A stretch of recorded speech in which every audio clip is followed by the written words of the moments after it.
Hello and welcome to the Guns on Pegs podcast. My name is George Brown. I am the editor at Guns on Pegs and the head of inspiration at Scribe, Hound. Once again, I'm joined by Chris Horn. Chris, congratulations are in order. There's been a new addition to the Horn clan.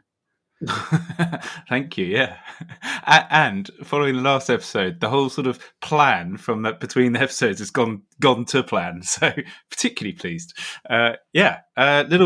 Little Freddie joined us at the right at the end of August. So the house is very calm, relaxed. Everyone's sleeping well. So we're all good.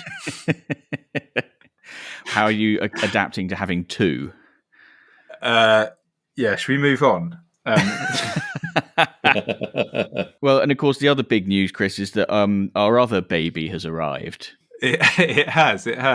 The lesser important baby arrived on the 13th of September, didn't it? It did. So Scribe Hound is now up and running. We've published, about 20 odd articles now out of the 30 for the first month. Yeah, so the daily reads are firing out and it's really enjoyable. There's some really great stuff in there, actually. And our guest today, who I'll get to in a second, has had his daily read go out and it's had a lot of reads. So we're good. It's just really fun to launch a quite innovative product. It's like taking all the things that we thought weren't working so well and then doing them differently. And yeah, that's what you and I enjoyed, isn't it, George? It is. And of course, while all that dramatic stuff was going on, I was on holiday. You did, and you actually laid back horizontally, I hear. Well, once or twice, yes. But, beach holidays with small children is never wildly relaxing. But I did get a bit of a tan. I did some swimming in the sea and watched a chap catching sardines off the end of the rock. So that was nice. I assume they were sardines. Did you get jealous? I did a bit. I did get a bit jealous. But I was fascinated by his technique. He had a sort of like a 20-foot pole, very bendy, no reel, and just a sort of bit of line off the end and a float with some sort of bait underneath. And he'd just stand there sort of twitching it gently. And then every now and again, you'd see him strike at something. And he'd either come up with nothing or this tiny little wiggling silver thing. And I reckon he stood there for about 4 hours one day. And he'd successfully strike 1 in 5 maybe. But he probably had a decent haul by the end of it. He was striking every minute or so. Really? It looked like sounds like it's been nice. Yeah, he's very skillful, I think. He's been doing it for years, hasn't he? Yeah, exactly. It was really, really nice, really nice. And nice to be able to just go away and be reasonably confident that the whole thing would just work.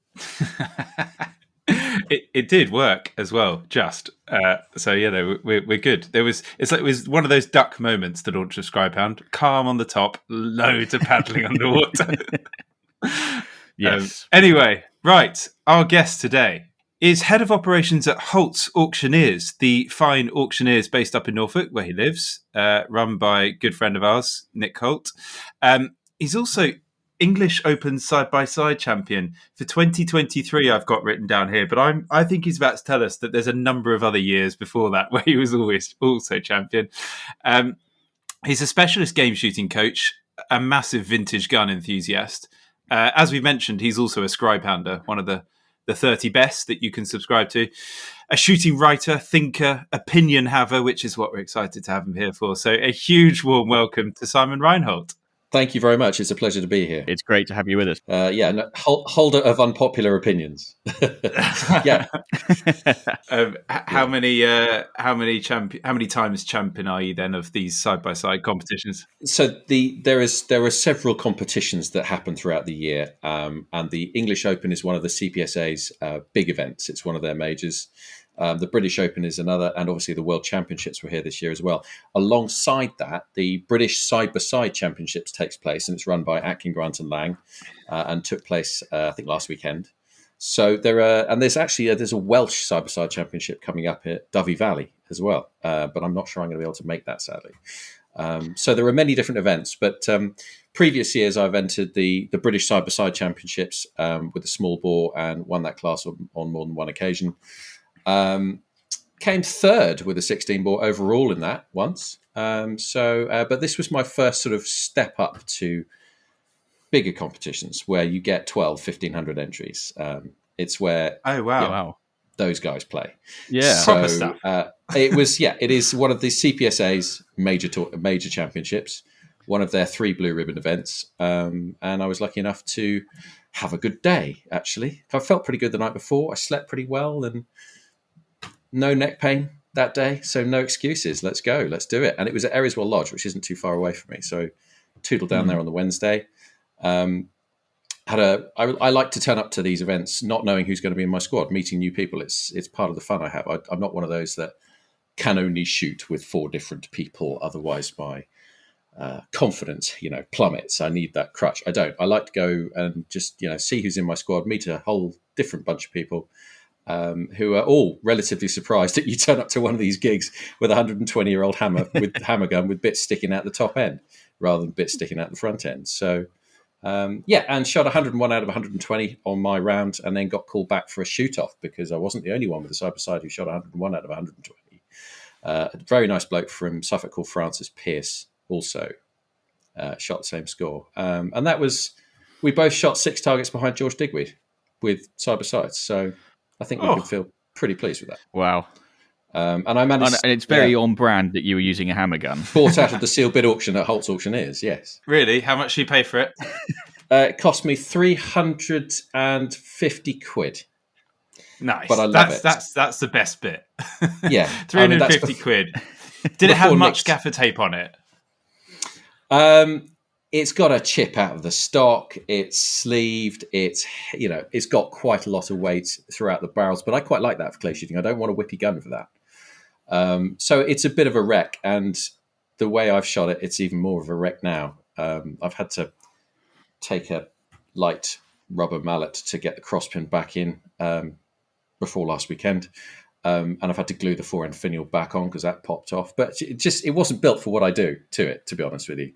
But it's still a solid gun. And I very much enjoy shooting it. It may well be retired at the end of this year because I'm restoring something else that may take its place. So we'll see. Nice. Very good. Yeah. But it was a fun gig. I think the first time we ever met might have been in one of these side-by-side competitions. I think it was, about 13 years ago. And I think it was at Sporting Targets in Bedfordshire. Was it there? I was trying to work out when it was originally, and we had a drink on one of the picnic tables outside the back of the clubhouse. I can remember it. Yeah. We took, there was a bit of a gun. Actually, I think we sponsored it. Guns on Peg sponsored it. Yes, you did. Because you provided a day's driven grouse shooting as part of the prize. Sugar, we did. And John Lee won. A very nice bloke called John Lee won it. And I saw John at the British Open. I forgot. Oh, what a lad. Goodness he shot brilliantly that day. He really did. And he's such a nice guy. So it was great. So would you have won the grouse day had we sponsored it again with the same thing? You would have done. I'm better than I used to be. So we'll see. Go on, put that prize up next time. You'll see what happens. I think it increased the entries that year slightly. It's quite a nice prize. Oh, yes, it did. Yes, definitely.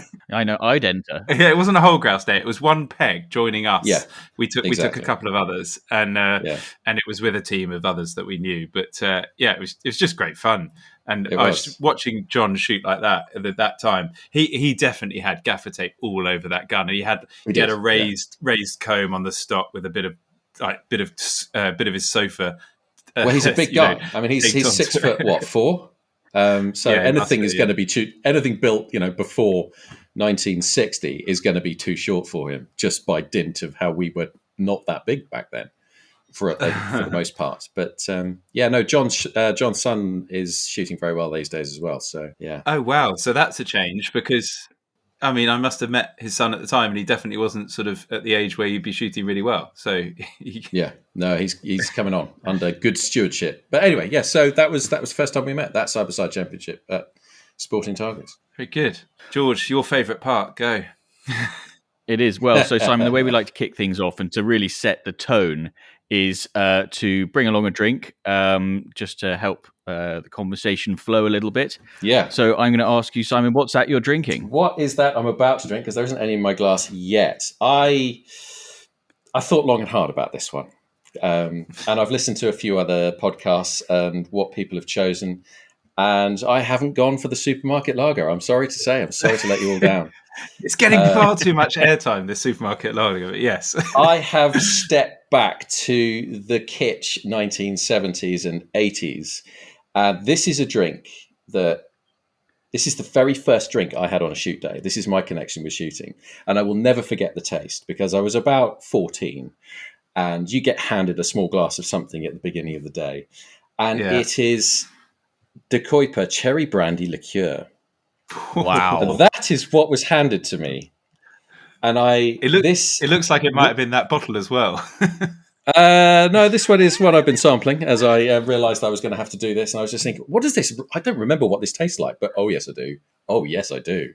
And it's a very evocative taste for me, this one, because I used to go beating with my dad. I spent a year beating on his Syndicate. I spent a year cleaning his gun. I spent a year, handling the dog and all of those things. And then I was allowed one cartridge in Grandpa's old German 16 bore on the last drive of the day. And I couldn't have been more excited about this. And it was always at this small Syndicate that Dad was in at Little Dunham Lodge in Norfolk.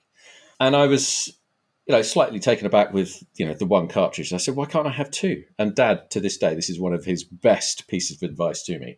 He said, if you get it right with the first barrel, you won't need the second. I went, ooh, that focuses the mind. Anyway, so lots happened on this shoot at Little Dunham. It was run by a marvellous old soldier called, what was his name? Brigadier Peter Barclay. Very big hunting family from Norfolk. That sort of 1980s syndicate where the rules of health and safety didn't really feature, if you know what I mean. Yep. There was no accident book, let's put it that way.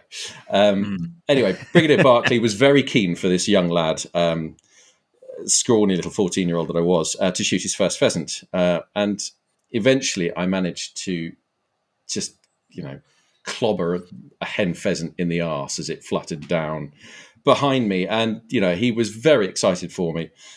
And as I came back to sort of, call it a gun bus, it was a trailer with some straw bales on it. He decided that the tradition of blooding this young man should take place. So he got hold of this hen pheasant and he put the head up to my face. And I remember I shot this thing in the arse. There was no blood on its head whatsoever. And he pulled this thing down each of my cheek. And the beak dug in. And the only blood on my face was my own. And I thought, well, this is a fairly extraordinary initiation to this game, but I'll roll with it because you slap on the fixed grin and just get through the moment.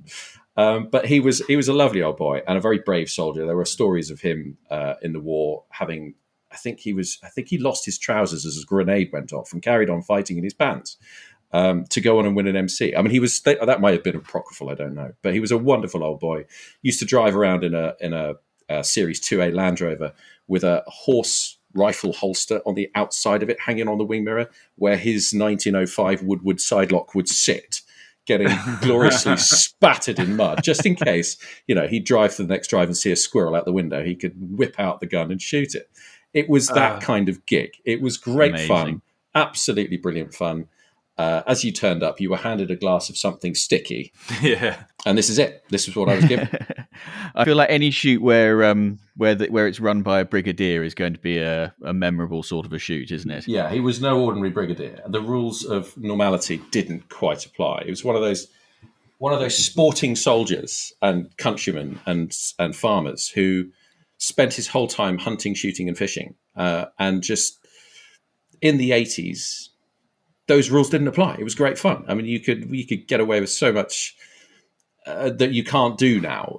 I could drive the Land Rover at the age of 14 and everybody would have a heart attack these days. It would be that sort of gig. So, here's to Peter Barclay. Lovely. Good man. Very good drink. I like it.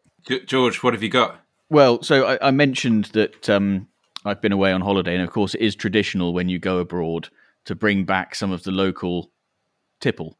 From duty free. Well, no, this isn't from duty free. So it's not whiskey. Now, Malaga isn't particularly well known as a drinks producing area, but they do produce something called, hang on. It's called Malaga Virgen, or Malaga Virgin, which is it's basically sherry. It's basically a Pedro Jimenez sherry, and it's very nice. It sort of tastes a bit like, do you remember getting little boxes of sun-kissed raisins when you were a kid? It sort of tastes exactly like those did, but with a bit of a kick. And it's very nice stuff. I'm not going to drink an awful lot of it because I imagine if you have too much, it give you a hell of a headache. But I might foist some on 1 or 2 people on shoot days this year. I feel like my drink is going to give me that in a minute. I haven't even had a sip yet. Well, go on then, tell us. So a few episodes back, and I can't remember how it happened, but a few episodes back, somehow gin and debonnaire got mentioned in the early part when referencing the Queen in some way. It was the Queen Mother's favourite drink, I think, wasn't it? It was the Queen Mother's, not the Queen, wasn't it? Yeah. Because I was Googling it to check this, and everyone just mentions the Queen, and maybe the Queen followed suit. It may have been her, I don't know. Yeah. But anyway, I was standing at the game fair, and a member of the Most Noble Order of the Garters called Henry Young. That wasn't his name when he got read out on the pod. But anyway, he came up to me and he said, following that conversation about gin and debonnaire, here's a bottle of debonnaire. And I was like, do I say thank you? Or do I say something else? So I have poured myself gin and debonnaire, which is apparently 1 part gin, 2 parts debonnaire, a little bit of lemon, a slice of lemon on the side. And apparently the Queen Mother used to have this before lunch every day, which is very civilized. And I'm not a massive martini fan. I don't know if you can call this a martini, but I suppose it is. So I've never had a sip of this, and I'm going to have one now. You look a bit scared. Oh my God, that's amazing. Is it? I honestly thought I was about to throw up. How is that so good? Honestly. Oh, I'm going to have to go away and try this now. So when I poured it, I was like, this is firewater. Debonnaire is like 15% or something, and straight gin, right? You cannot taste the gin. It's all super smooth. Wowzers. Wow. Is it chilled? It's not stirred over ice like a proper martini. It probably should be. Mine isn't. Oh, fair enough. So debonnaire sales are going through the roof then? That shocked me. I've never had a sip of that until that point. Do you know what? A couple of blocks of ice in there would be perfect. I'll be off my rocker in a minute. But thank you to Henry for giving me that actually now. I appreciate that. Top tip. There's a distinctly 80s vibe to our drinks today, just completely by chance. I like it. It's so true. Cherry brandy, sherry, and a gin and debonnaire. It was a happy time, the 80s. It was a happier time. Who says shooting doesn't move with the times? Right, I will pause Cyndi Lauper on the other screen and we will crack on to the next one. Yes. Chris, there was something before we move on to the listener correspondence there. I think there was something that you wanted to bring up. I just thought, the last episode we did with a fellow mutual friend of ours, Johnny Carter, Simon. I don't know if you've had a chance to listen to it. Oh, you have? Okay, well, great. I'm going to need your input in a second. I've had a lot of correspondence off the back of this. We have. I've had a lot of personal messages as well. And I just thought it was worth touching back to the couple of the key points that came out in the discussion at the end about the price of shooting. And the price of shooting is giving everyone a lot of angst. It's painful in a number of different ways. And a few people might have misunderstood a couple of the points or might just be particularly angry about it, like we are too, price getting out of control. I just wanted to summarize a couple of those key points, make sure we're all on the same page about this, because I don't want people to be misunderstood about it, but also to be really clear about where we stand on this and some of the things that are going to be affecting us going forward. I think the first thing to point out is a few messages from a couple of keepers getting really concerned about, our opinions on the future of shooting and where we're going to take it. And I just wanted to highlight George and I and you, Simon. We're all employed in the shooting world. We are essentially gamekeepers when it comes to this as well. We're all on the same side. I think what we were highlighting is some of our plans for what we think is really important to the future of shooting and to maintain it for our children, not just for the next 5 years. Yeah. We talked a lot about the price going up and the impacts that can have. And quite rightly, people have pointed out, well, if the price goes up, obviously that's going to cause issues on the shoot. To keep it going, they've got to do what they can to keep the price down.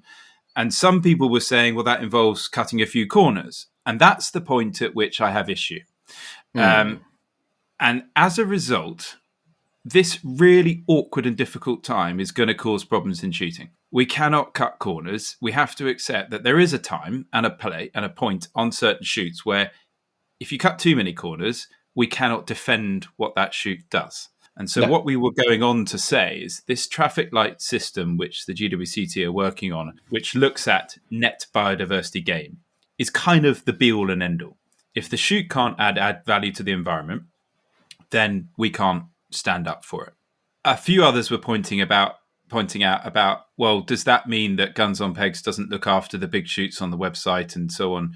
It's got nothing to do with bag size. First and foremost, the GWCT Exmoor study shows that actually some really big shoots can have a really positive impact on the environment.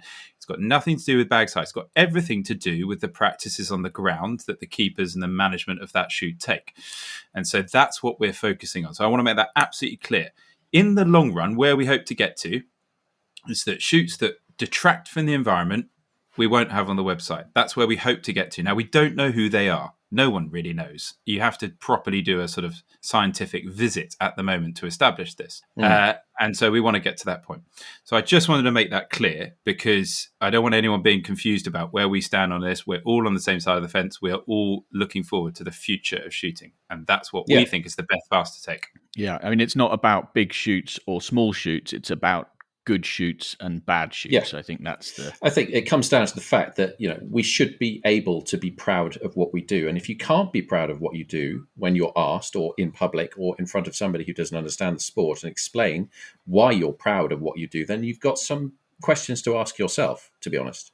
And that's where I come down on it, is you should be able to justify what you're doing. And if you can't, go away, have a look at what you're doing and work out why.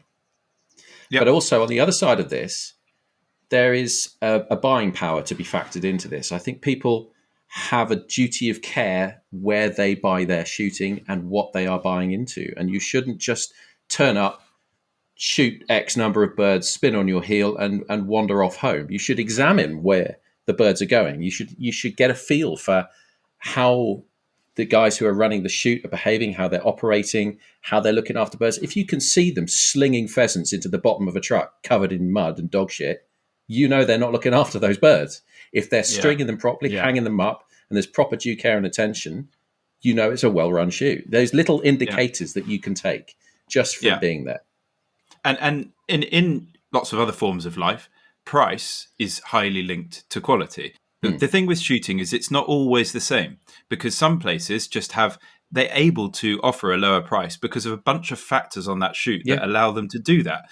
And I saw a message from someone this week going, I've been offered a day here at £40. I've already got one booked in at this chap here for £50. And this guy's offering it for 60. I can't understand why on earth this is getting ridiculous. And I'm thinking, it's just a basic question. There's absolutely zero context to that question. The chap at 60 might actually, it just be worth every penny of it. And it comes back to the point we were making about value. And it's really hard to tell on the face of it. But just looking at it on the price is like an awful way of looking at it.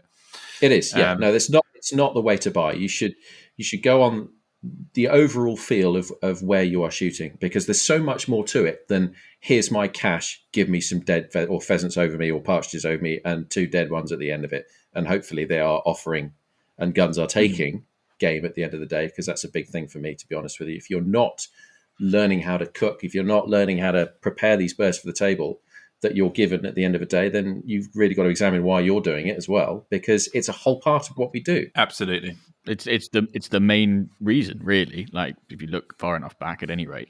And if we lose sight of that, then we're in big trouble. Exactly. Good.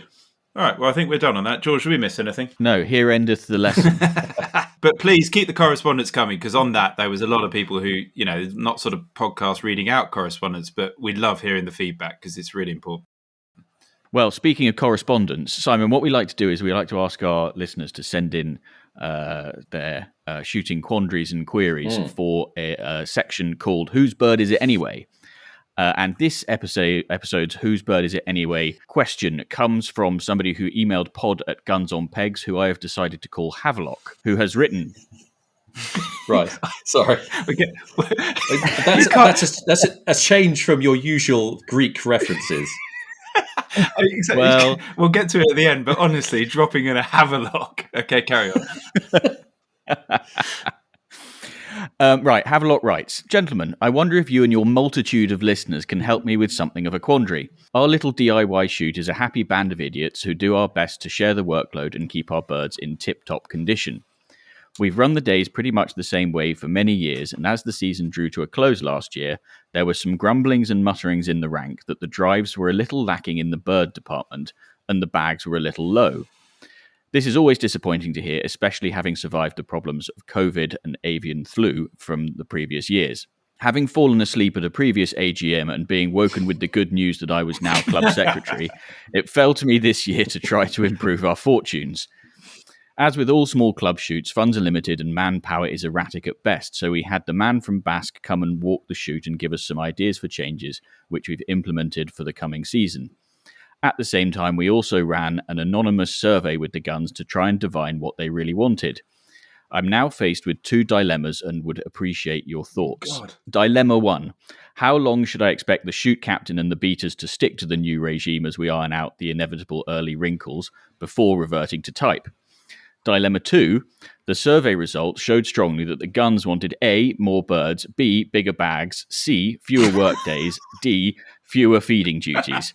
However, the shoot returns showed that the guns achieved 303 birds for 1,609 shots, or 5.3 shots per bird. How do I break it to the guns that A and B might require them to do some practice at the playground, and for C and D, where might I find some self-rearing birds?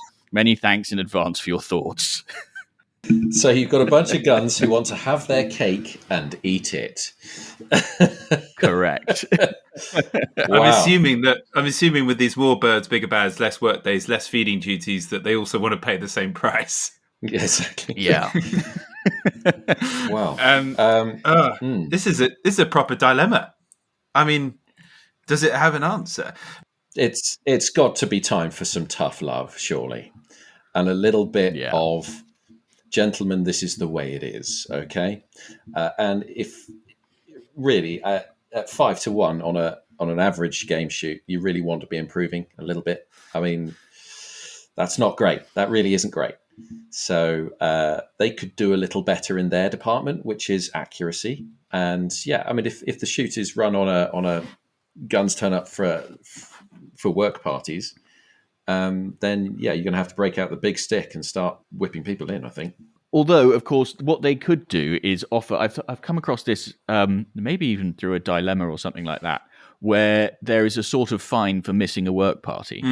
So you have the same number of work parties, but a hefty fine for those who don't turn up. Yeah, absolutely. And then the proceeds of said fine go towards either, I don't know, paying a part-time keeper or buying him more birds. But I think the part-time keeper is a preferable choice. The first thing I would say to him, and I really hope he hasn't, is declared the results of this survey. Because what he could do is manipulate what the guns said to suit his favour and argument, and just lie and basically say, so you'll be pleased to hear that all of you thought that this was a fantastic idea, and then declare his own idea. And then basically everyone will be looking at him going like, gosh, everyone else thought differently to me. Yeah. And then well, no, I would change that to say all bar one of you thought this was a fantastic idea. That's what I meant. But he's thinking, oh Christ, everyone's against me. I'm the only one who thought this is a bad idea. And all of them will be thinking it.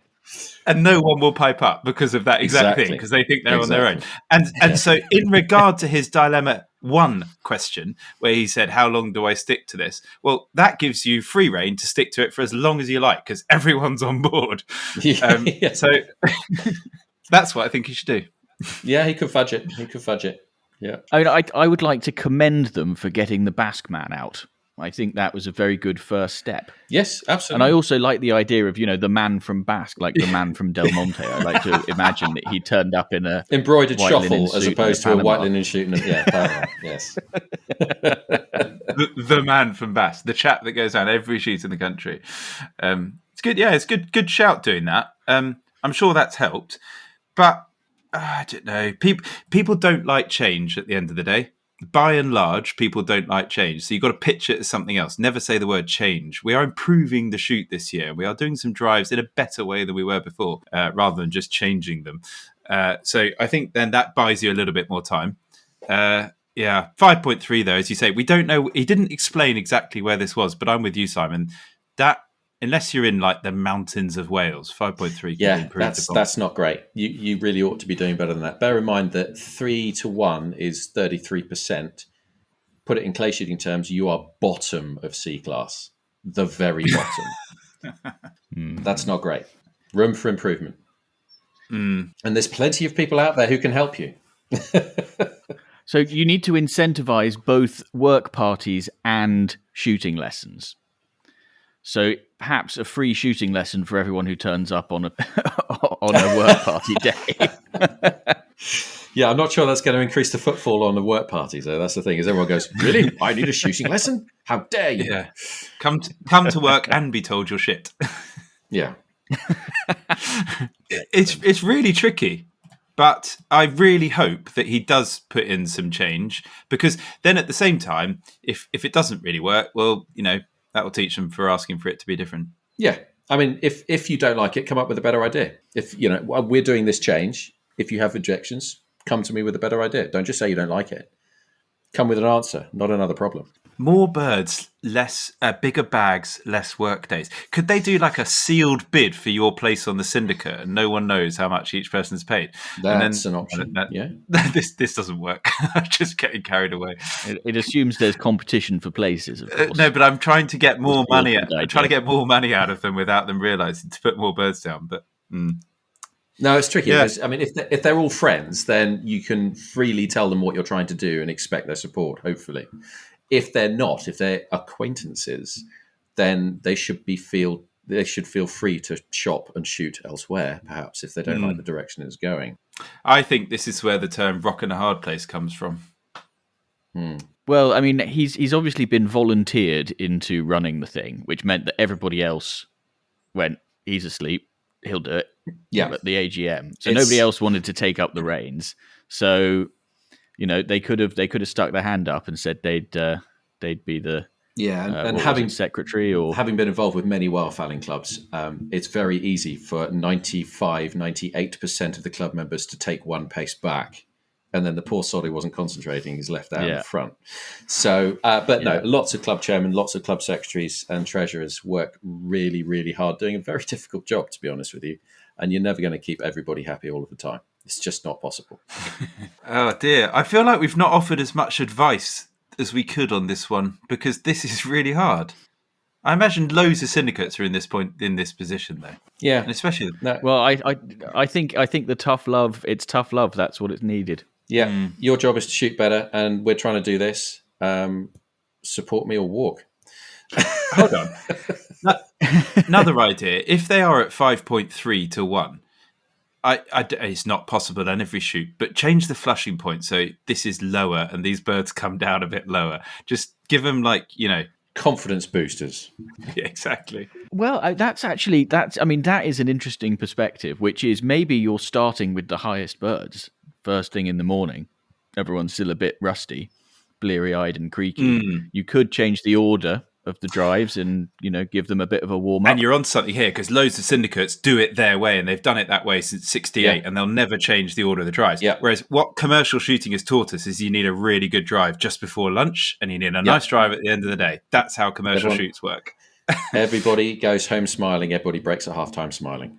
Exactly. And so change the order, keep them on their toes, and make them happy at the right times, because I'll bet the syndicate has always done it that way. Good. Great. Well, I think that's actually useful advice against all probability. So good. So we're back on the forgotten drives now, but this one's a bit of an odd one because it's sort of a forgotten drive, whose bird is it anyway hybrid.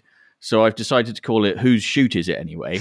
And it comes from somebody I've decided to call Romulus, you'll be pleased to hear. It says, I grew up in Kent where we had a small family and friends shoot on our farm, putting a few birds down along with several wild birds.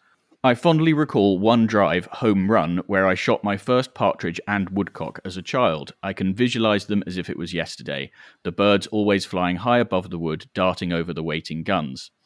As a father now, I've always wanted my son to experience this drive and hopefully down his first live quarry. However, since I moved away to North Yorkshire and my father retired from shooting, the shoot has ceased. My elder brother, who now runs the family farm, does not shoot or have a great interest in shooting. I've tried to persuade him to continue the shoot, as we enjoyed in my younger years, offering to cover the costs and even arrange the whole thing. He's adamant that there will be no shooting apart from pest control, with no real explanation as to why not. What more can I do to persuade him to allow myself to set up the shoot again, to allow my son to experience what I have such fond memories of and recall numerous stories to him? I think Romulus is Harry, Prince of Wales, and his married Meghan Markle. He's been told absolutely under no uncertain terms you're having the shoot back, and he won't give any reason as to why. That's the only thing I can suggest here. Interesting. That's tricky. I mean, it is. That's family politics, Yeah, and that's not great. It's strange, isn't it, that there's one brother who obviously loves it, and one brother who, if anything, it seems like he actively dislikes it. Well, clearly the shooting brother must have poached many a bird off younger brother in his early teens, and this is now, chickens coming home to roost. No, that's unfortunate. I mean, how do you persuade the non-shooting brother that this might be a good thing, unless you appeal to his avuncular instinct? Try and let the nephew, go through have the same opportunities, play the family card. I don't know. This can be simply summarized as, how did you get someone excited about shooting that isn't? And there's got to be loads of things you can do, but it feels to me like there's more at play here, and he needs to ask a lot more questions. Yeah, it does, because if you don't know why your brother is not allowing you to shoot, then how are any of the rest of us going to be, able to help? Because you're going to know him better than anyone. Yeah, I mean, the only thing I could say is, brother's a farmer. You could appeal to his wallet. That's not one pay option. him some rent for the sporting rights. Yeah, monetize it perhaps. Feels a bit vulgar. Yeah, but I mean, his options are to essentially try and offer him something to lease the shoot off him. That sounds like the last resort. It feels like, I mean, the fact he's adamant with no real explanation is of great concern. However, if you found out all of your sort of shared mates that shoot, and you took him on a decent away day, as he's a brother, and you had a really great fun time with all your mates, and you did a sort of what we've talked about on a pod before last, or whenever, when you do the massive back to back over a Sunday with the Sunday off, you do that, and then you basically come back from that, and I challenge anyone who has an inkling in shooting to go to that sort of thing with a group of mates and come back and go, nah, it's not for me. I think he might go for it. That's a great plan. You'll need a neutral party who they both know very well and get on with very well to play the linchpin. Yeah, because he's got to get there on that away day. And that guy that organises it at the request of Romulus, who sort of goes, by the way, here's some money for me and my brother. Corrals all the other mates into it. Organises a good away trip. That'd be fun anyway. Yeah. If he comes back from that and then goes, look, I just don't want the shoot at home, then you got to say, look, mate, what's wrong? Yeah, you might want to get sister-in-law, if sister-in-law exists, involved as well, so she's having a great time and can lean on him in the future. Very good plan. Yes, if there is a sister-in-law, all other halves need to be there, because then the truth will come out over dinner. Or there'll be the most almighty row. and there'll be 6 guns on the day the next day, and all his mates will have a whale of a time. Exactly. Good. Well, that was quite straightforward, surprisingly. So, Chris, do we have an unpopular opinion for this episode? Yeah, just before we go on, because I'm going to lose track. Havelock and Romulus? Oh, yeah, okay. So, Havelock, he is our correspondent was an unwilling leader. Oh. And Havelock Vetinari is the ruler of a city on the Discworld who doesn't really want to be leader, but does so because he thinks if anybody else did it, it would be absolutely dreadful. So that's that one. And Romulus lost to his brother as ruler of Rome. Remus, correct. Mm. So this isn't really what's in your glass, is it? This is what's on your bookshelf. This is what we're playing now. Well, a little bit. It's George's opportunity to puff his chest out. There we go. So this isn't really an unpopular opinion, but I do suppose it will be unpopular with some. It comes from Casanova. On the 19th of August this year, I was very fortunate to marry my lovely wife, Anna. We didn't get married until 1500 hours, so I decided to use my morning wisely by walking up some grouse on a nearby moor in North Yorkshire. Lovely. It was a beautiful day. The fresh air and blooming purple heather created a calming paradise which put my pre-wedding nerves at ease. I arrived on the moor early with my best man, the keeper, and the shoot owner, who were very keen for me to shoot at least a brace of grouse on the morning of my big day. I was very pleased to bag a brace and a half in quick succession. Having achieved my objective, I was off the moor by 9:30 with plenty of time to get ready for the service. I've got an issue with this bit. The wedding was magical and not all overshadowed by my achievements, even though it was the topic of many conversations throughout the day. My wife and I enjoyed a romantic dinner of roast grouse before departing for our honeymoon a few days later. Wowzers, he's done brave there. I know this doesn't fit your usual listener correspondence categories, but I'm very keen to spread word of my story, not only for my fast-growing ego, but also to inspire other sportsmen and women to make their wedding days extra special. Maybe this can inspire a whole new trend or even lead to something much better, such as a first pre-wedding Macnab. Wow. I mean, a pre-wedding Macnab would take some doing. I mean, you'd definitely just miss the whole wedding, wouldn't you? you'd be out there. You'd have the grouse and you'd have the stag, and then you'd be like, "Sod the wedding. I'm waiting for the salmon." Exactly. Yeah. No, that's get the priest down to the river. Exactly. Yeah. Who chooses to get married in the middle of the shooting season anyway? I mean, I know August is right at the beginning of the shooting season, but really, if you're in grouse country, you got married in the middle of the shooting season. George, what's wrong with you? I did. I got married. I in fact went shooting the day before I got married. See this. So I'm on this guy's side. This is the way to do it. I was at a wedding of my best man on Saturday, and we shot. Well, he kindly took us all shooting on Friday on a partridge shoot in Oxfordshire. And it was amazing. Like the atmosphere the day before the wedding is something else. Like it just, because obviously it's all been quite pressured from his point of view. Everyone's there, everyone's excited. Then you will get this sort of relaxed day before. It's just so cool.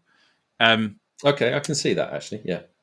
The thing that concerns me about this one is, like, so he's up there first thing, off the moor by 9:30. That all sounds a little bit rushed and a bit less fun than if he'd done it the day before. That's my only observation. Yeah. You got to savor the moment. You got to savor the moment. But I happen to think that about Macnab's as well. That you touched on it, is that you've got to savor the time you spend in pursuit of what you are pursuing, and rushing from one to the next in the hope of a selfie at the end of it. I don't know whether that sits with me, to be honest with you, because that's me holding an unpopular opinion right there, leading off from this unpopular opinion. It shouldn't be the supermarket sweep of field sports. Yeah, you want to be able to take your time.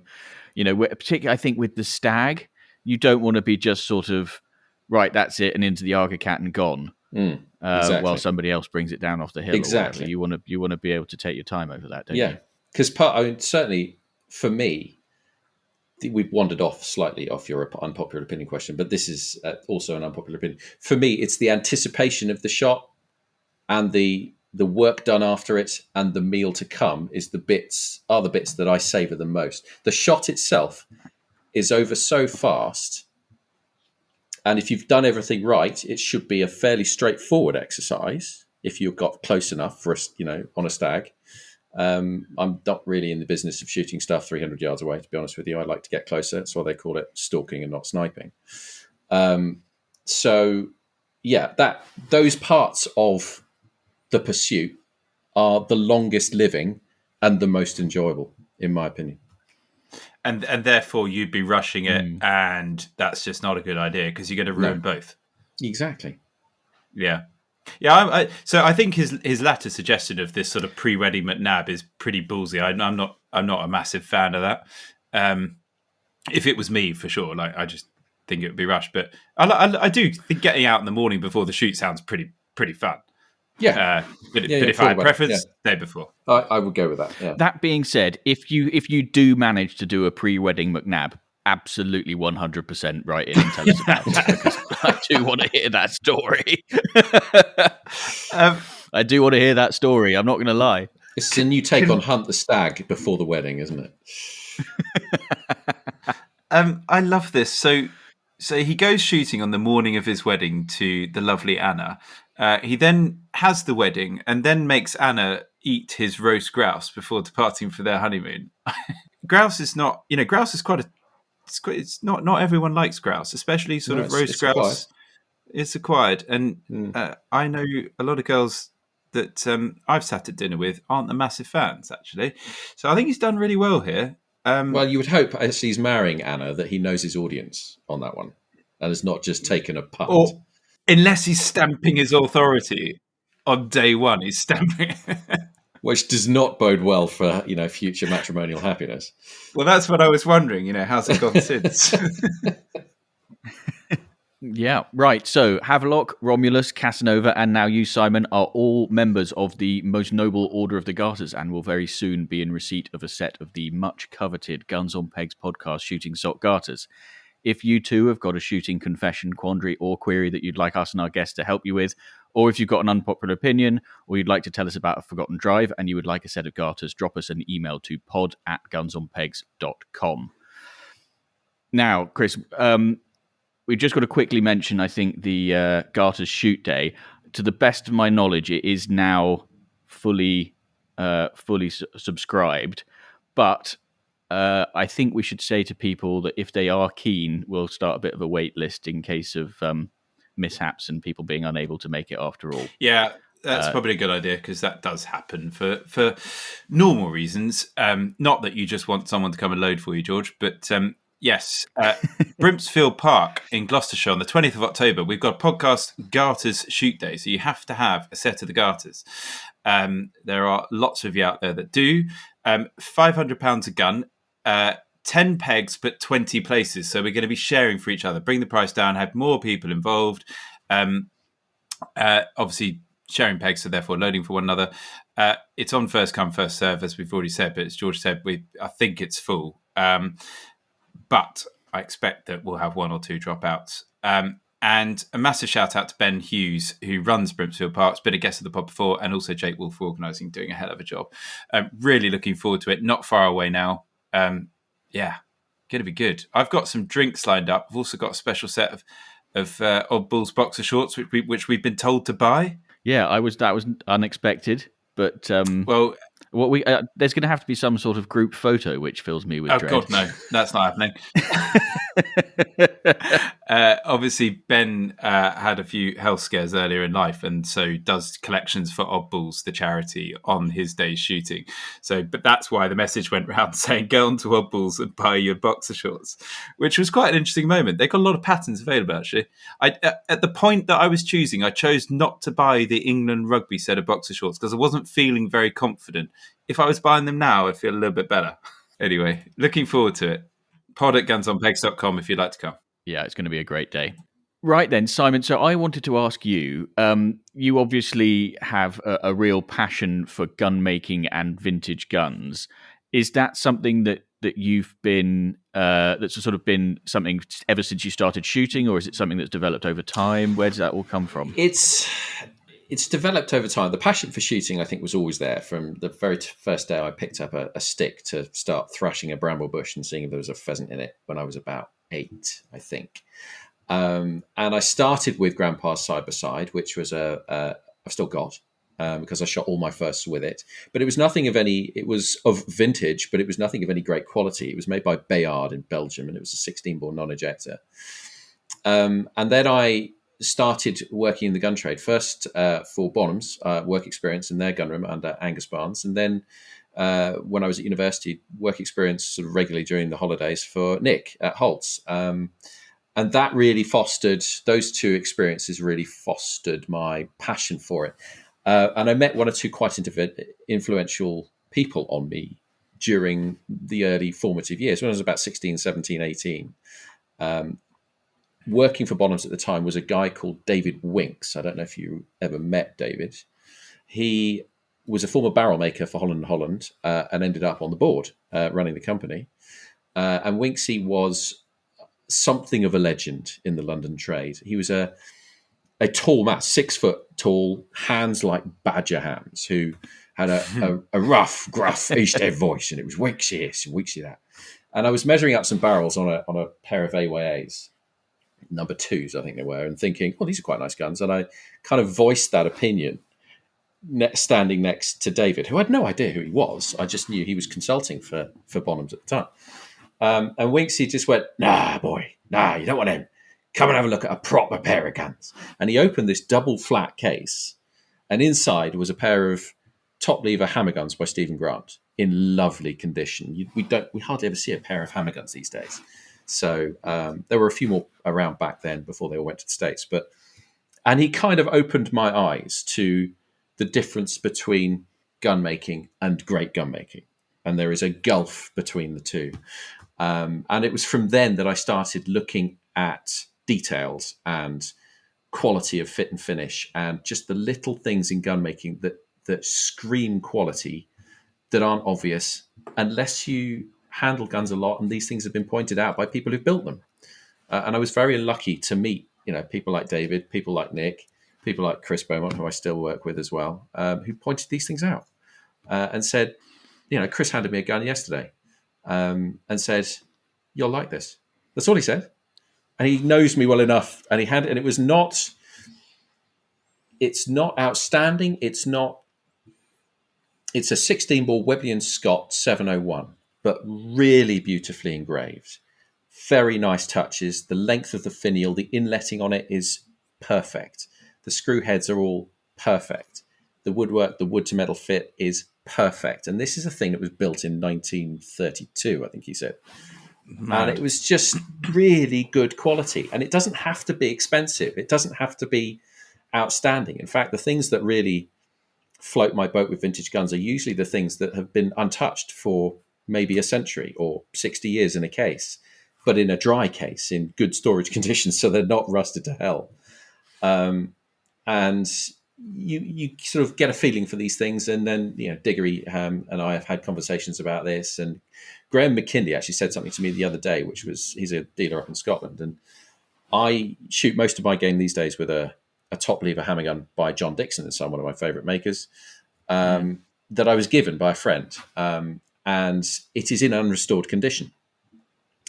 And I was umming and ahhing about what to do with this. And I talked to JP, who runs Dixon's, and I said, I'd like an extension in the horn butt plate. So it will be something like the original, because it was originally a buffalo horn butt plate. And he went, that's really hard to check up, but I'll do it for you because it's you, Simon.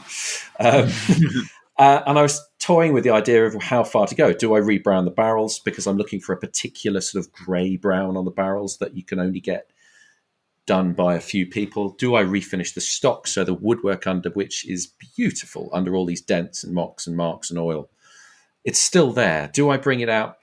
And I was speaking to Graham about it, and I showed him the gun, and he very quietly said, it's only in original condition once. And I went, that's my answer. It is only in original condition once. And if you mess with it, you've lost something. You've lost something of the allure of what makes that thing special. So it's funny how vintage guns grab you. They have a soul where other things do not. And you can find it in cars, you can find it in food, you can find it in wine. Very, very good quality things made with love, put in front of people who appreciate what they're looking at. The clients who buy stuff from us, a lot of them understand that you get a piece of walnut, some steel, and a tube, and you weld those two tubes together, you put them on the action, you put the walnut on the back. But if you do it with love and care and attention and 60 years of experience and 5 different people, all of whom have devoted their lives to doing this to the best of their ability, then you come out with something incredibly special. And that is vintage gun making to me. That is the best of gun making. And it's still taking place in certain pockets, but the old guns are the ones that interest me, because they were doing this by gaslight. They weren't using CAD. They weren't using CNC machining. They were filing everything by hand, by smoke lamp to check fit. They were masters of what they did, and their work is still in use today. So what have you got? What haven't you got in your cabinet? No, which way around? Which way around do I ask this question? Oh, geez. So my main game gun is a Dixon hammer gun from 1870. It was the third rebounding lock I think they ever built, and that is the one I will reach for most because it has huge sentimental value to me. And I've also found the portrait hanging in East Lothian. I haven't seen the portrait yet, but I know it exists, and I am gradually getting closer to the person at East Lothian Council who can give me access to stand in front of the portrait of the man it was made for. Oh, wow. Because they have a beautiful 7 foot by 5 foot portrait of Sir James Gardner Baird, Lieutenant Colonel, on horseback, on a rearing charger, looking over his right shoulder back at me, in a Napoleonic style. And that is the guy that gun was made for. So that there's a whole part of the history that is still living in that picture for me. That's phenomenal. That's cool, Yeah. isn't it? So where is this? Is this in like council offices? It is. Well, I went to the offices my last trip to Scotland when I was collecting guns, and I had a couple of hours spare, and I went, sod it, I'm going to Haddington, I'm going to these offices, and I'm just going to ask the question. And if you go in with good intentions, you will get good intentions back. And they were all really lovely. And they said, oh, yeah, I think I remember it. It used to be hanging there, but it's not hanging there anymore. The person you want to speak to is X. So I went and saw X. And she went, well, the person you want to speak to is probably Y upstairs. So I went and saw Y upstairs. And she went, well, you probably want to speak to my boss, who's not actually in. She only works here 2 days a week, but she's back in on Friday. And then for reasons that I won't go into, I could not make the Friday meeting. So next time I'm going to drop her, who's the curator. She is a curator of all of the council's artwork, and she knows where it is. And I'm going to arrange a meeting to stand in front of the picture. With the gun? Amazing. Yeah, maybe with the gun. I don't know if she'll let me, but Yeah. I just want to see. I just want to see that picture in the flesh because he sat for that portrait, and I have his gun. So, and it is some picture actually. I don't know if I can. Am I going to? Yeah, I might wreck things. I have a copy of it on my phone, but I will show you another time. But yeah, so that is one of my main guns. I've still got Grandpa's 16 bore. I have recently acquired a Theophilus Murcott mousetrap, which is the very first hammerless, commercially successful hammerless shotgun. It was designed by Theophilus Murcott in London in the late 1860s. And it's an underlever, and it's a lever cocker. So as you push the lever forward, the hammers are cocked back and the barrels fall away. It's a non-ejector. That's cool. It is a stunning looking action in a very weird shape, but it handles beautifully. It's got new barrels on it by William Ford, he was an exceptional barrel maker. William Ford, he built barrels for some of the best in London, and specialised in building barrels, but also made very, very fine guns himself.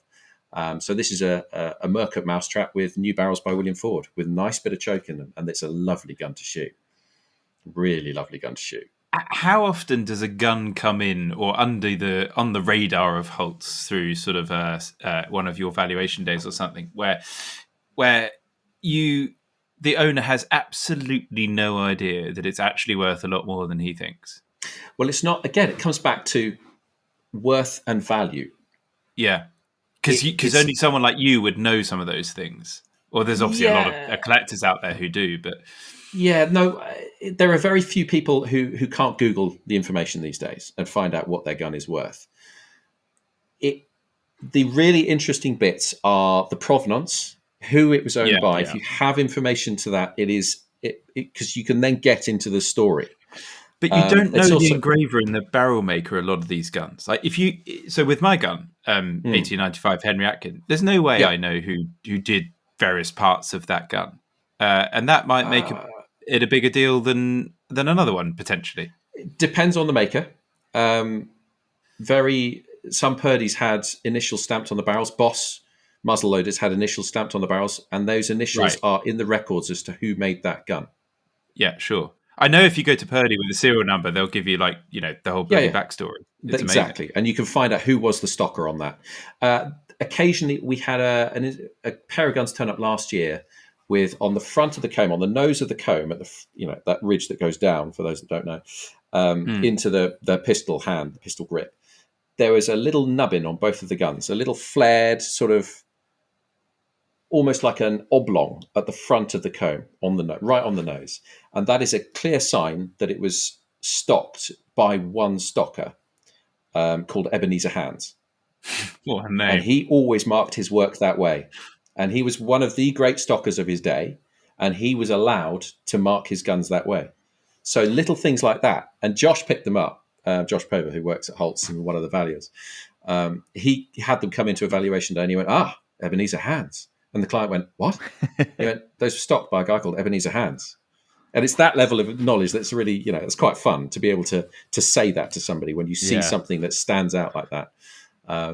But yeah, no, it's not always obvious. Some of these gun makers were anonymous. A lot of the actions, a lot of the services were outworkers being commissioned to do it by gun maker, and the gun maker putting their names on the guns. A lot of these guns were Birmingham trade guns retailed by others. So it's not always possible, but there are certainly still stories to be found.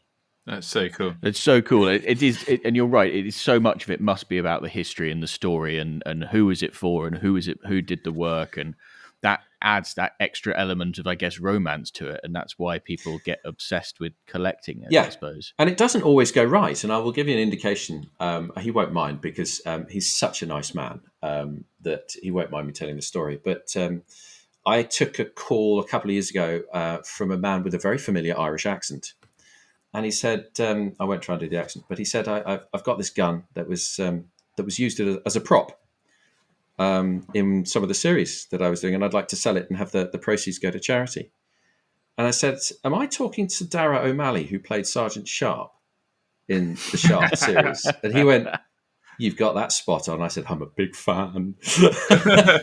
But unfortunately, the gun he sent over was not of the right period. It was a percussion gun, not a flintlock. So it didn't sit right. And it was very tricky to explain that, somewhere along the line, this prop that had been stored for him for 20 years or whatever it is since the series ended, somehow had got swapped over and he had been delivered the wrong gun. Oh, no. Oh, my goodness. So it wasn't, unfortunately, what he was hoping for, which is a real shame. But he was such a lovely guy. He took it in great spirits. So, but yes, it doesn't always go right. And it's difficult to have to let people down sometimes when you really can't give them good news. And we do that a lot with guns that are, in really bad condition, barrel-wise, because they can look lovely on the actions and the stocks can be gleaming, but you put a wall gauge on it and it measures down to 12 thou and you haven't got a functional gun. Or it's out of proof and the client goes, well, what do I do? And we say, well, we have to reproof it, but it's at your own risk, sadly. And sometimes they blow up or they bulge or they become, rendered inoperable. They don't often blow up, to be honest with you, but, proof is there for a reason. So, it's not always giving great news about, in an Antiques Roadshow fashion, of how valuable your piece is, because that's not the case sometimes.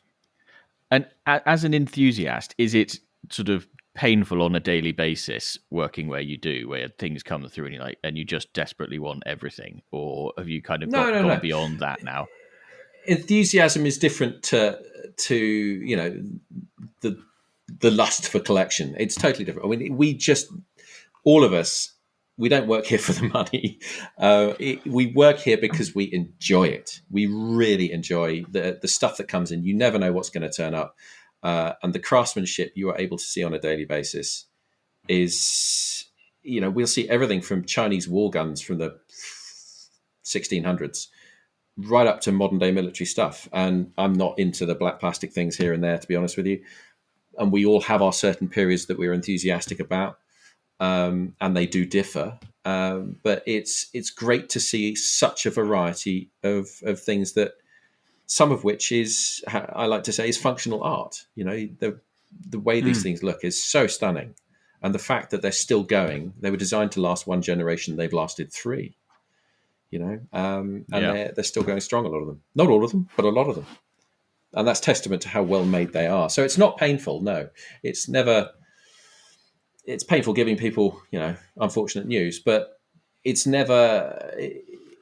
You're always waiting for the one case you open where all that history and paperwork for the original owner is still in it, and the gun is gorgeous and sleepy and still got all the dust and the oil and the congealed bits here and there, and it's never been messed with. It's not been polished for sale. Don't ever polish a gun for sale thinking it's going to get more money. That never happens. It goes the other way. So it's just lovely to see the old ones in their original condition. Lovely.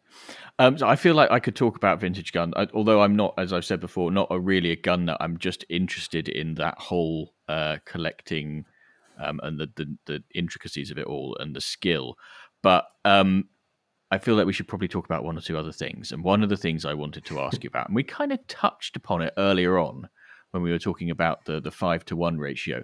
I remember an article that you wrote, and I can't remember where I read it, on the golden ratio. Yeah. Now, I think you were specifically talking about pigeon shooting. But maybe can you just summarize that article in a couple of sentences, first of all, and then I'm going to ask my question. Okay, so there is a mathematical theory called the golden ratio, which is based on the Fibonacci sequence. So the Fibonacci sequence is 1 + 1 = 2, 2, and you add the number you get to the number before. 1 + 1 = 2, 2 + 1 = 3, 3 + 2 = 5, 5 + 3 = 8, and so on ad infinitum. And that curve you get when you plot those bits on a graph goes up towards a ratio that is regarded as proportionally perfect. When you look up, it can be found in art, it can be found in architecture, and it's found all over nature. So the reason the leaves on the stem of a plant grow in a certain ratio is to prevent them blocking the light from reaching leaves below them. The ratio they happen to grow in is 1.618:1, the golden ratio. If you look at the base of a pine cone, the way they are evenly distributed in a spiral going out, the seeds come out more efficiently when that spiral is 1.618:1. And it's found all over nature. And if you apply that maths to the statistics of game shooting, if you went on a warped up day and you fired 8 cartridges and shot 5 birds, because 5 and 8 are next to each other, it's not exactly on the golden ratio, 5 and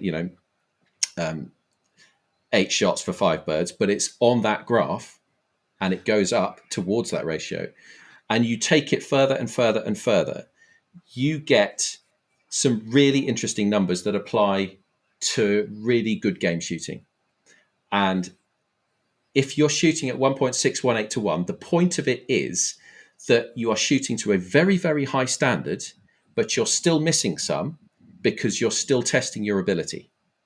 So you're not hitting everything. It's not 1-to-1. That's not what we do. We're not doing clay shooting, where we do want to get 1-to-1, even though it's very rarely done on 100 Sporting.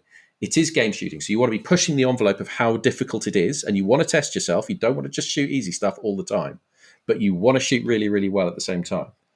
And 1.618:1, when I've shot well in a pigeon hide, is bang on. It's 62% effectively. 62 out of 100 is weirdly where I always end up on clays in clay competitions. And clay competition is totally different. Yeah, that's because I don't care, Simon, and I enjoy that. I know. But it's an enjoyable level to shoot at because you don't hit them all, you don't miss them all, and it just keeps you interested. And I think there's something in that. Well, and it ties into another very interesting, and I think this was a conversation that you were having on a podcast with our previous guest, Johnny Carter, about flow state. And the idea there is that you perform at your best when you're sort of not really thinking about things. You're in that kind of zone, I suppose. And the key to getting into that zone is for something to be just hard enough to keep you interested, but not so hard that you get pissed off, but not so easy that it's not interesting. Yeah, Csikszentmihalyi, who came up with the concept of a flow state, he had 7, I think, key points. I can't remember them all, but of identifying what a flow state looks like. First of all, the challenge has to be difficult. Secondly, the feedback has to be immediate. You have to know whether you are being successful or not.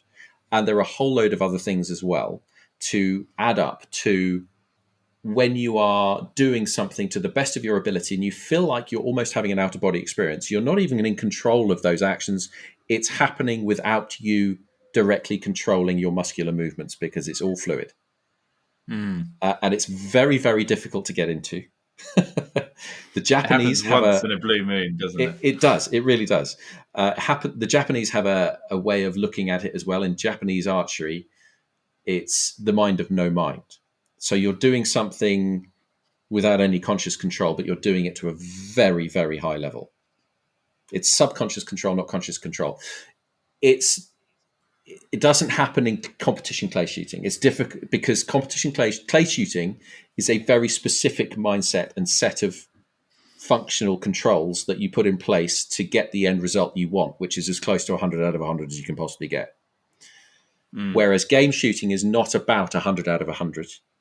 And there is more room to relax, and there is more room to allow yourself to get into that state of subconscious control of your actions and the fluid swing, successful shot, and you're hyper aware of all of the colors and sounds and smells and tastes, but you're only watching it. You're not controlling any of it. And that's how it feels. It's very, very peculiar, and it doesn't happen very often, sadly. And it's supposed to be very, very good for one's mental health to get into that flow state as well, isn't it? It's supposed to be something that we should all be seeking. It's almost meditative, and snowboarders feel it when they're sweeping down a mountainside. They get into that kind of state. Rock climbers feel it when they're challenging themselves to get up a rock face. You can get it at whack-a-mole at the church faith. I'm sure you can. You can do it. I also wrote an article about how you can do it you can find this on my website, how you can do it in your kitchen. And the article is called Shoot Like You're Making Tea, because you don't consciously control any of the actions you do when you're making tea. You just do it. You just go to the fridge. You know exactly how many steps it is from your kettle to your fridge. You know exactly how much pressure you need to apply to that door handle. You know exactly how many revolutions of that cap of milk to take the milk cap off. You know exactly how to get your spoonful of sugar from the sugar bowl over to your cup and get it in without any of those grains falling. But if you try to consciously control that movement, sugar would be pissing everywhere because your muscles would tense. Absolutely tense. Try it. Try and move a full spoon of sugar, actively controlling that movement. You will drop some sugar. Move it without any conscious thought. You won't. So shoot like you're making tea. And you can practice getting yourself into that subconscious fluidity movement by doing things. You just have to get the enjoyment out of the process of doing it, not the result you're looking for. That's the point. But it's all sports psychology and Zen meditation and the stuff that I go a bit nerdy over. Yeah, well, exactly. And I can't see how all of this links to this new initiative that I saw on a video the other day with you and Johnny, rally clays. So this is your rally idea. Clays. Yes, and it is. And there's nothing Zen and flow about this, I don't think. Yes. Or maybe there is. No, you're wrong. There is. If you can control your nerves, control the adrenaline and the cortisol and the lactic acid that's building up in you. If you can relax, you will shoot that competition well. If you tense up and start thinking about beating the other guy, you're going to lose. So it's very, very much to do with Zen and flow. So go on. What is rally clays? So rally clays is an idea that's been kicking around my head for several years, in that the most exciting shooting that we do is probably simulated game shooting. Or if you shoot a flush, like you come along to Holt's Auctioneers and you shoot the flush that we do for our charity event day that Nick puts on, I grew up doing small flushes at Chatsworth Country Fair, where I worked as a steward in my teens and still do now, and my kids are now coming through it as well. And we used to have a Red Sox shoot, that's what we called ourselves, on the Saturday nights, and we'd have teams of 4 shooting a flush, and it would be very fluid, very fun, fast pace, and the high score wins. That is the kind of shooting I really enjoy when it comes to clay shooting. And I was like, how can we get, why is clay shooting not watchable, for one? Why is there so little prize money? 2, why is there no sponsorship in it? And why is it actually not that fun for people? And I kind of went back to the first principles. All right, first things to do, if you want to fix those things, you have to make it watchable. How do you do that? You've got to take the focus away from the clay out there and bring it back to the shooter themselves. So rally clays, if I can just summarize how it works, you have 2 people standing side by side like a squash match, effectively. The scoring is, if you miss the clay, you lose the point. The first to 3 or 5 points, depending on where you are in the competition, wins the match. You have 7 traps out in front of you, like a sport trap layout. And what chap on the right, say, has won the toss, he calls pull. And he has full use of gun, 2 shots at that target. If he breaks it with the first shot, trap 2 is fired for his opponent. And he has full use of gun. He breaks it with, let's say he breaks it with the second shot. he's given the other bloke time to reload that barrel and take trap 3, which is coming for shooter 1 early, and he can then put pressure on the other guy because it goes trap 1 for shooter A, trap 2 for shooter B, trap 3 for shooter A, and back and forward and back and forward and back and forward up to 7. Then 7 is thrown twice to vary you're not shooting the same place all the way down as well. And then you go back down to 1 and back up and back down and back up and back down until somebody misses a clay or fumbles their cartridge or doesn't reload in time or can't shoot it on the drop because they missed with their first barrel. And if they miss, they lose the point. And it's very interesting watching. We've now done 2 competitions and a proof of concept event to start with. And we varied and we tweaked it. But it's very interesting watching what pressure does to people. That's the best bit about this, isn't it? It's key for me. When we did the first competition, it was only an 8-man competition. And we had 2 pools of 4. Everybody shot against each other in the pool. Top 2 went through to a knockout stage. Yeah. Josh Brown, who's the manager at Barbary Shooting School, and is an outstanding shot, one of the best of his generation, got his ass handed to him in the first match because it was so alien to. Well, he didn't. That's not fair. It was a very, very close match, but he still lost. But his very first match, he lost, and he couldn't quite work out why. And he turned around and he said, "This is the wrong gun to use for this. Completely wrong." And you could see it. He went away and he thought about it, and he thought about how to apply pressure and how to load fast and how to shoot this more effectively than his opponent, because his competitive spirit is like nothing I've seen. And he came back stronger and better. And after losing those matches in the pool stage, I think he may have lost only 1. He has never lost a match since. He's been in both competitions and he's won both competitions because he's worked out how to shoot this. Everybody else is thinking they're getting better as they work. And there are people trying to build sporrans that hold cartridges to load fast. But it's interesting just making it more exciting, more visual, putting it head to head, making a scoring system that everybody can understand. It's not clay shooting where you shoot 120 targets over 15 stands and then go back to the clubhouse 4 hours later to find out who won. It's immediate feedback. It's you lost the point, let's get on to the next point. This is now match point. You lost the match. Get out. That's much, much more my type of shooting. It's great fun to do. And I knew I had them. Yeah, after the first match of our first event, the first pool match we put on, nobody had really seen it. I'd explained the rules, but not very clearly to them. And they suddenly got it after the first 3 points. And I turned around and I looked at them all and they were fizzing with excitement. Absolutely fizzing with excitement. They could not wait to shoot it. And I thought, I've got them. Completely got them. And then I really like this because I think the problem with clay shooting for me, and this might be just me, clearly it sounds like there's a few others, and the same with golf. When you're posting a score, you're not necessarily posting a score against the person you're playing with. So when you're shooting, you're probably not competing with the person that's shooting after you or just shot before you. No. They might be of totally different standard. And the same with golf. You might be in a foursome and then there's actually, you're with, someone who's just they're nowhere near you. Whereas the thing about this is you are competing with that person at that exact point. So it's the instant feedback thing, and that's what you don't get in clay shooting. You don't get the feedback until you're sitting with a cup of tea in the clubhouse, which is boring. And that's why I like this idea. So you're absolutely right in that golf and competition clay shooting, as it stands, your only opponent is your inner self. Yes, which is your horrible. challenge is the course. Yeah. But you are only competing against yourself. And if you manage to conquer those demons, you will shoot to the best of your ability. And if you are the best on the day, you win. Whereas some people are very good at that. And it's fascinating to do psychologically. It's absolutely brilliant to do. I really enjoy it, but it's fundamentally boring to watch. Yeah, because you don't know if they've done that good a job or not. No, you just think, it looks like a good job. Yeah, and there's no demonstrative emotion coming out of people because a lot of them are bottling that up because they don't want to lose the mental control. Exactly. It's why the Ryder Cup in golf is the best form of golf. It's the best form of golf going. Yeah. It's actually the one that loads of non-golf watchers watch. And by the way, it's at the end of the month. It comes out straight after this pod. I cannot wait. Been watching.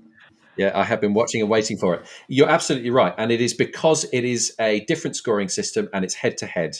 And you can see where the jeopardy lies. You can see what that putt means. And it's very interesting to watch. You mentioned the Ryder Cup. Ian Poulter comes alive in a Ryder Cup. Yeah, exactly. The postman, he always delivers. Rises to that challenge. That's a dreadful line, Chris. Please go and have a drink now. That's why he calls himself the postman in the Ryder Cup. I'm not joking. Okay, so it's up there with the trousers he wears as well. He's got the arrogance to deliver the result. That's the problem. Solid. The way that man plays in the Ryder Cup, I will forgive him anything, quite frankly. Exactly, yeah. He is match play tasked. I mean, he's just so good at it.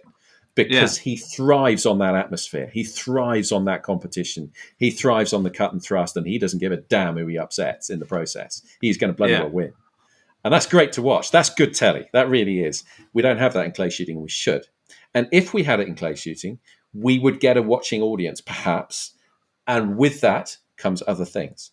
So I'm quite passionate about this. And it is something that I've wanted to do for some time. Everybody who has shot it so far has gone, this is amazing. This is so much fun. I didn't realize clay shooting could be this much fun. And a lot of it's the intensity, isn't it? It's the fast octane nature and Refer to it as the Ryder Cup for golf when you intro it, because I think loads of people straight on with that. That brings out something else. The Ryder Cup for shooting. Yeah, that's what I meant. It could be a Ryder. It could be a Ryder Cup. That could be where it develops into an English versus American, team game. Wow. And you could have singles and doubles. Doubles is fiendishly complicated. And you would probably need an electronic control box. Otherwise, the button pusher would probably have a mental breakdown. But it can be done. But it is bloody good fun. And that's essentially where you have to start. It has to be an enjoyable experience because that passion and that emotion has to come out of the shooters because that's the bits that should be watchable. Yeah. And it is fascinating to watch people. And we're working out camera angles. We're working out all kinds of things, Johnny and I. So we are tweaking it, perfecting it, and polishing it in public. Because you can't do this on a piece of paper. You can't.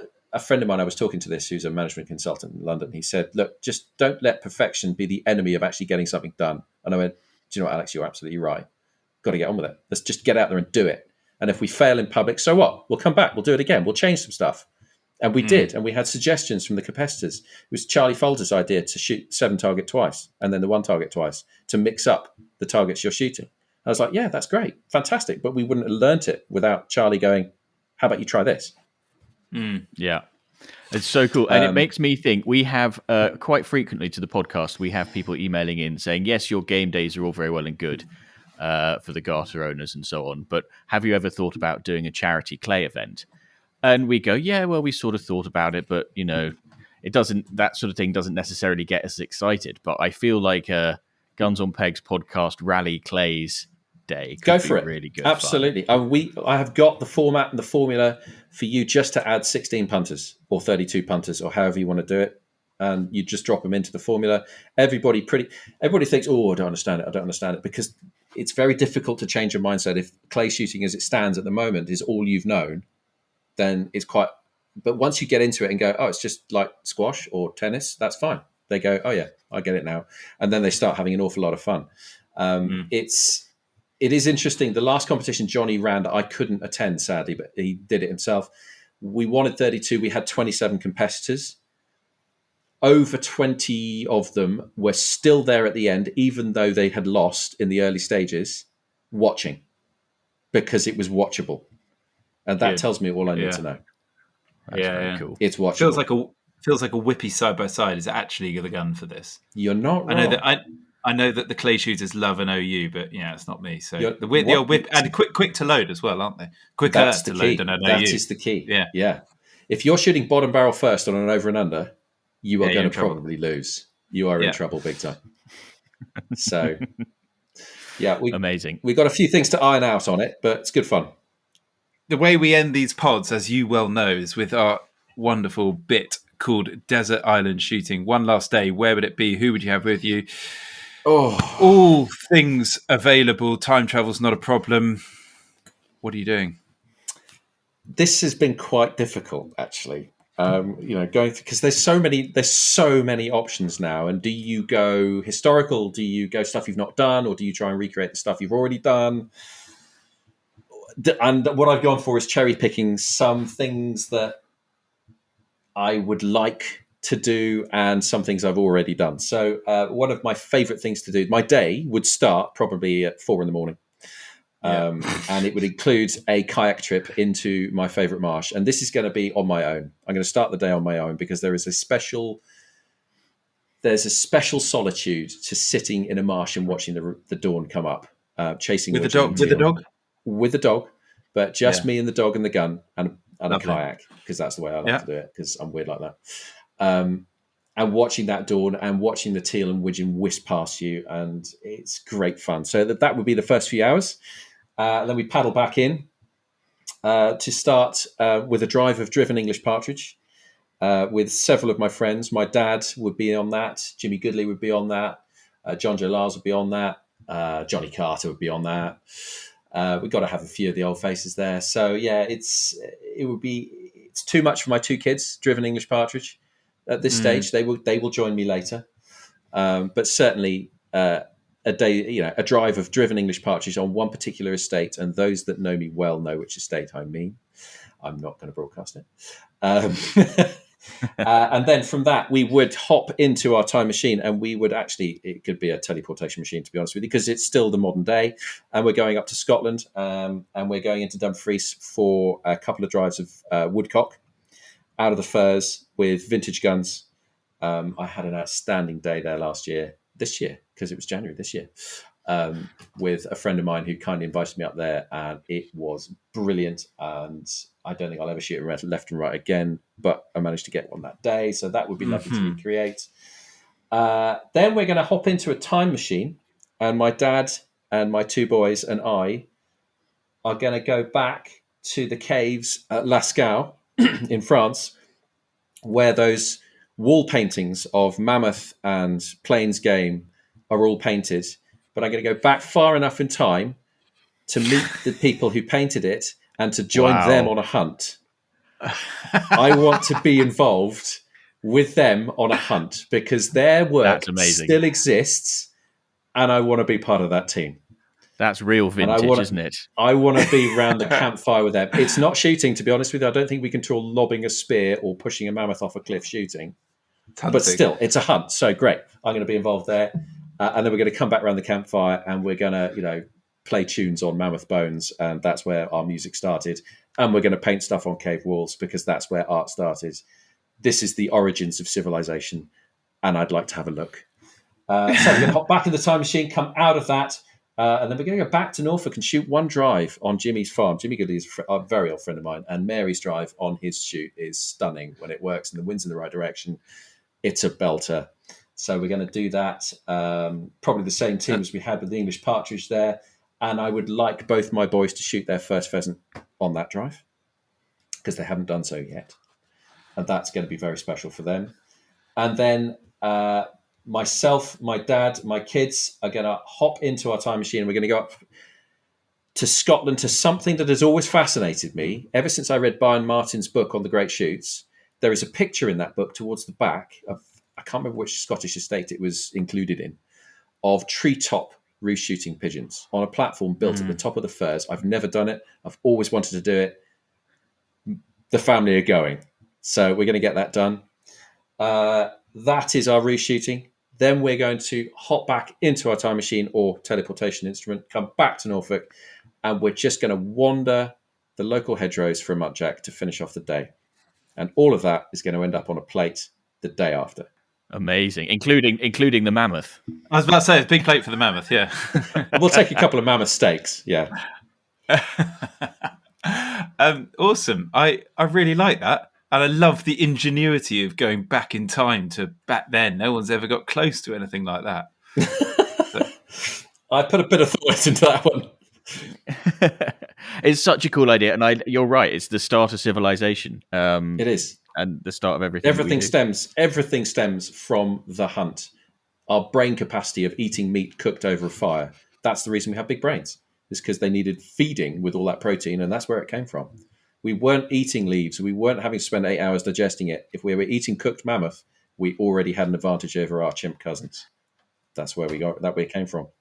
The only other thing to point out is it's quite cruel on your children for shooting to be ending tomorrow. There's one last day and you're letting them shoot their first pheasant and then ending it.